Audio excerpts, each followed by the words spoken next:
Gracias por continuar con nosotros aquí en Primer Plano. Como le anunciamos, nuestro invitado es un economista de mucha experiencia, vicedecano de la Facultad de Economía de la Estatal Universidad Autónoma de Santo Domingo, mi vieja UAS, Antonio Siriaco. Antonio, gracias por estar con nosotros. Gracias, profesor, gracias por estar aquí. Gracias también, ¿Cómo Miguel. se siente? No, Bien. Entre dos, ver la montaña.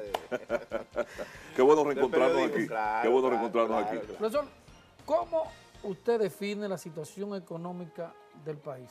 El Banco Central dice que vamos a registrar el mayor crecimiento. Hablamos de un 7%. Habla de casi un 7%. ¿Cuál es la realidad de eso? Mira, en realidad, obviamente que la economía del año pasado, 2018, tuvo un crecimiento que yo diría típico, que el mismo Banco Central esperaba ese crecimiento. Pero eso se explica en parte por el crecimiento que hubo en Estados Unidos. Es obvio que cuando crece la economía norteamericana, eso tiene un impacto importante en la economía dominicana. Por ejemplo, por cada 1% que crece la economía norteamericana, esta crece 1.6, 1.5. Es decir, que es muy alto. Y en el caso de la economía norteamericana, en el 2018, el crecimiento incluso fue un crecimiento de un 3%, 3.1%, y eso, para una economía del tamaño de la norteamericana, es un crecimiento sumamente alto. Por eso es que tú observas que las remesas de dominicanos en Estados Unidos se incrementaron, se incrementó las exportaciones de zona franca al mercado norteamericano y también el flujo de turistas que provienen de ese país. Y eso en parte explicó ese 7%, más los estímulos que se dieron en la segunda mitad del 2017 y que fue un estímulo muy fuerte producto de la situación climatológica, y eso todavía en el 2018 la banca dominicana tenía recursos para prestar. Y eso impactó. ¿A qué debe, escúchame Miguel, ese crecimiento de Estados Unidos? Porque hay, en el gobierno de Donald Trump, a quien la gente quiere denominar como un tipo que no sabe en qué pie está parado, pese a que ha sido un empresario exitoso. Mira, hay dos elementos. Obviamente que la economía norteamericana venía recuperándose desde cuando Obama, pero yo creo que el impulso que le dio ese estímulo fiscal de la reforma que hizo Donald Trump, que disminuyó las tasas corporativas de un 35 a un 20, eso le dio un impulso a la economía norteamericana. Y yo creo que en parte eso explica ese crecimiento que tuvo la economía norteamericana. Oye, la economía norteamericana en el año 2018 tuvo tasa de desempleo tan baja, histórica a la de los años 60, un 3.6. Es decir, por cada 100 personas, solamente 3 estaban desempleadas. Y eso no se veía desde los años 1960. Para que tú veas la magnitud realmente del impacto que tuvo esa reforma tributaria en las ganancias, en las utilidades de las empresas, y eso impulsó el crecimiento de la economía norteamericana. ¿Por qué ese crecimiento económico en la República Dominicana, que ha sido sostenido en los últimos años, muy halagüeño, envidiado por muchos países de la región y del mundo incluso, no se siente en la población abajo? Tú sabes que el gobernador del Banco Central, en esa presentación del informe, dijo algo que siempre lo ha reiterado. Dice, esto debe ir acompañado de incremento de salario. Sí. Ha insistido. Del boroneo. Entonces, es muy normal. Mira, el mecanismo directo de redistribución de ese crecimiento es el salario. Entonces, si la economía crece y los salarios no se incrementan, o por lo menos hay retrasos de años para tú hacer un incremento de un salario mínimo, es obvio que la gente no va a sentir el crecimiento. Fíjate que hacen prácticamente 3 años que hubo un incremento de salario mínimo, pero ¿cómo fue el incremento de salario? Fue por parte. Exacto. Algo insólito. Claro. Fue como el picapollo. Fue como el picapollo. Así mismo fue. Por parte. Entonces, eso lo que hace sencillamente que tú sientes que la economía crece. Hay un segmento muy grande de la población dominicana que recibe salarios relativamente bajos, no se incrementan, y entonces eso genera rezagos y muy pocos se aprovechan del crecimiento de la economía. Yo creo que esas son situaciones que nosotros debemos de mejorar, que esas brechas salariales no sean tan abismales. Mira, tú encuentras en el mismo sector público diferencia salarial entre un directivo y un empleado normal de hasta 20 veces el salario. Claro. Entonces, oye, eso verdaderamente es un signo de desigualdad. Por eso es que... entre dos funcionarios del mismo rango. Del mismo rango, claro, diferencia salarial. Dos directores de comunicación de una institución o de otra ganan dos salarios diferentes. Diferente. Entonces, eso no debe ser. Otra irracionalidad que existe aquí. ¿Cuántos salarios mínimos hay para el sector privado? ¿Cuántos salarios mínimos? Oye, del sector público no sectorial, hay 3 tipos de salarios mínimos, que esos son los que se negocian. Creo que son 15 mil pesos, 9 mil pesos el más bajito, 11 mil pesos el mediano para empresas medianas. Pero después tú encuentras que Zona Franca tiene un salario. El sector construcción tiene otro, turismo tiene otro, y así por el estilo. Entonces, eso no puede ser. Y esas son las situaciones que yo creo que ameritan reformas en la economía dominicana para que vayamos sincerizando muchísimas distorsiones, porque de lo contrario es obvio que el crecimiento de la economía y todo este proceso que ha tenido la economía dominicana no va a ser aprovechado, vamos a decir. Algunos dicen, perdón Napoleón, algunos dicen que ese crecimiento económico que tenemos y reflejamos en parte se debe al excesivo endeudamiento externo de las autoridades de gobierno. Hemos estado cogiendo prestado para todo y debemos mucho. Mira, a partir del 2007 que hubo, recuerden ustedes, la crisis financiera a nivel internacional, a partir de ese año se crea todo un ciclo en el mundo de un crédito barato.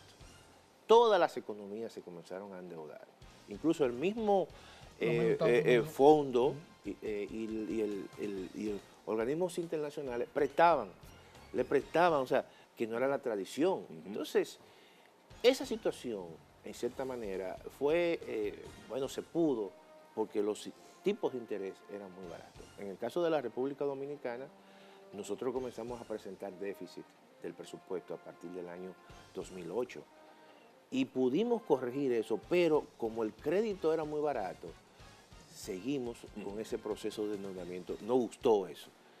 Ya el año pasado ese ciclo acabó porque las tasas de interés a nivel internacional se han incrementado.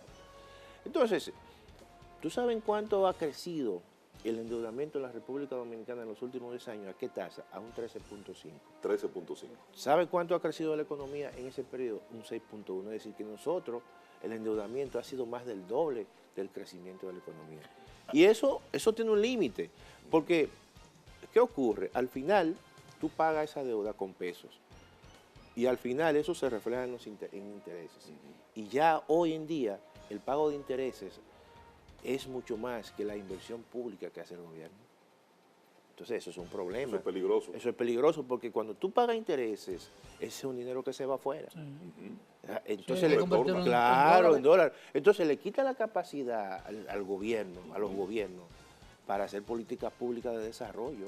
Entonces la inversión se ralentiza y no tiene capacidad para hacer inversiones más allá. Y entonces esa situación es grave. Ahora, por ejemplo, en el presupuesto del año 2019 hay estipulado colocar 2.200 millones de dólares en bonos globales. Esos bonos globales van a ser a tasas mucho más altas que las anteriores.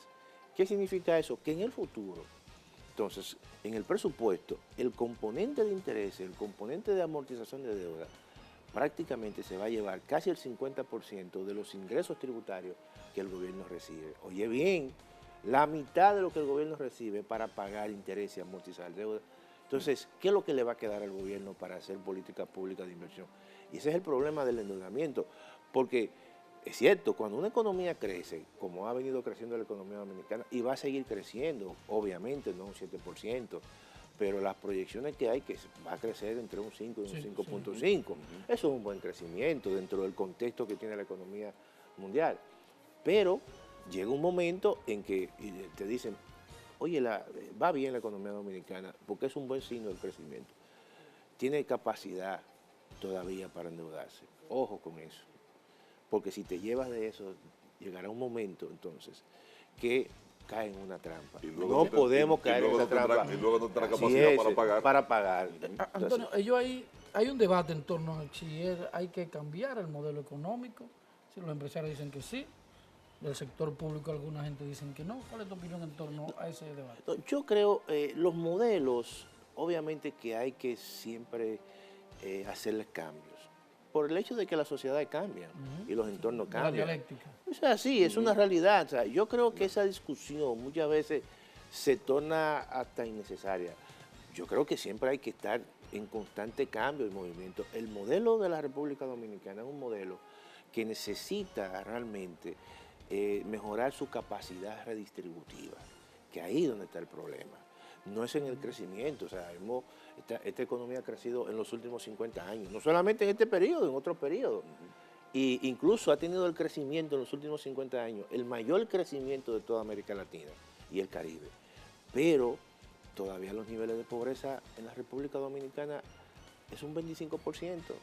Estamos hablando de alrededor de casi 4 millones de personas que son en la pobreza. Entonces, cuando tú analizas la relación crecimiento y disminución de la pobreza, por ejemplo, Chile, que ha sido una economía que ha crecido mucho. ¿Tú sabes cuánto es la pobreza en Chile? En estos momentos, alrededor creo que de un 8%. Entonces, ¿qué significa eso? Que en el caso de la República Dominicana, a pesar de que hemos crecido mucho, pero todavía los niveles de pobreza son altos, los niveles de desigualdad son altos. Algo está pasando que verdaderamente tenemos que hacer un esfuerzo muy grande para disminuir la pobreza, y no es así, porque ha sido la economía que más ha crecido. ¿Cómo es posible que la economía que más ha crecido sea la que tenga menor capacidad para la movilidad social?